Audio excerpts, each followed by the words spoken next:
Welcome to a short series where we are exploring each of the human gods who will be present in Guild Wars 3, plus one additional bonus entity that I really want to speculate about. Today we are diving into all of the most important details related to Lyssa. Lyssa is a dual-faced goddess of beauty, water, and illusion. Though Lyssa only became connected to water following the defeat of Abaddon during the events of Guild Wars Nightfall, as Abaddon was originally connected to water. As we look at each of the human gods, we are looking at very specific characters, but Lyssa is a little more complex, as she is dual-faced and is depicted as two twins, Iya and Lyss. We don't have an exact understanding of how this relationship works in any way, if it is two separate entities coming together to become one more powerful one, or one entity that splits itself apart to become two. Our lack of understanding about Lyssa, alongside the idea that she is two that becomes one, or vice versa, really fits into the entire idea of Lyssa as a whole. She is the goddess of chaos and illusion. She uses her power to disguise herself to infiltrate the world, and could still potentially be doing that to this day in the current Guild Wars 2 story. But throughout history, there have been times where she has done so, and that will likely be a story that we will experience in Guild Wars 3. Included within our lack of understanding about Lyssa in general is our lack of understanding of Lyssa's morals.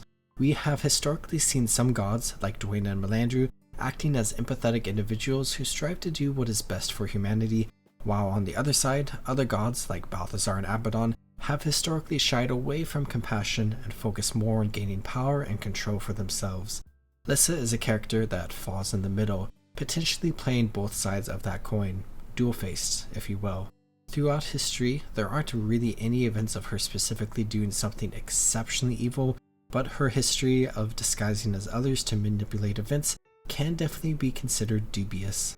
The most notable event is that during the events of Guild Wars 2, as Balthazar was banished by the other human gods for his lust of power and his desire to destroy the Elder Dragons and thus Tyria to gain that power, it is believed that Lyssa provided aid to Balthazar, giving Balthazar one of her powerful artifacts, a magically enchanted mirror that would allow Balthazar to disguise himself as he returned to Tyria, which he did as he disguised himself as the Mersat Lazarus.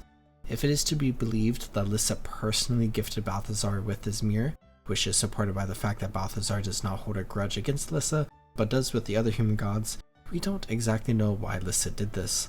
On one hand, it could be out of compassion for someone that she has known for a very long time, but on the other hand, it could be to manipulate events for her own favor, so that she may become more powerful in the future, perhaps because of the actions of Balthazar. Hopefully, during the events of Guild Wars 3, we will have the opportunity to learn more about the true nature of Lyssa, at a bare minimum, what exactly she is, if she is one entity who displays herself as Iya and Lyss, or the combination of the two that becomes Lyssa. Additionally, hopefully, we will learn more about Lyssa's morals and place in the pantheon of the gods, which may suggest why exactly she would help Balthazar later on during the events of Guild Wars 2. Throughout the world, Lyssa is often celebrated, not only by lowly men who catch a glance of her statue and fall into a trance, but by all who enjoy rapturous activities. Within Vabi, the Mirror of Lyssa is a beautiful lake dedicated to the goddess herself, with the Saborhan tree being Lyssa's favorite tree. The Festival of Lyssa is an annual celebration in Vabi that celebrates the goddess of beauty through dancing, drinking, plays, and more. Within the Ekavod Forest, the patron goddess of House Brower, a family of great artists, is Lyssa. Within Guild Wars 3, I would not be surprised to see the game lean into this idea more, with Ore as a whole, as well as the story of Guild Wars 3 presumably having a major focus on the human gods, alongside the fact that we are exploring Ore while it is in its golden era, a height of culture where art is blossoming at every corner. I would hope that we see the Festival of Lyssa, or an Orient equivalent, present within Ore. Maybe once a year as a big festival that players can participate in, or simply as a piece of world building that is present within a story mission or something along those lines. Another idea that we may see in Guild Wars 3, which is most likely set between the years of 48 before Exodus and 0 after Exodus, is that in the year 45 before Exodus, Lyssa tested the villagers of Ren and found one person, Sarah, who held great compassion for others, to be worthy of her gifts.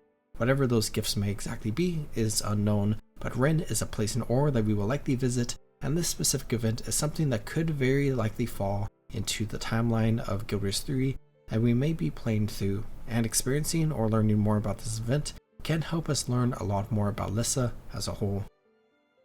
And that's the video. I hope you enjoyed. Lyssa definitely has the potential to have a big impact on the Guild Wars 3 story, but more than anything, I truly do hope that we get to experience more of this character in the future, just so we can learn more. I hope you all are taking great care of yourselves. Have a good one, everyone.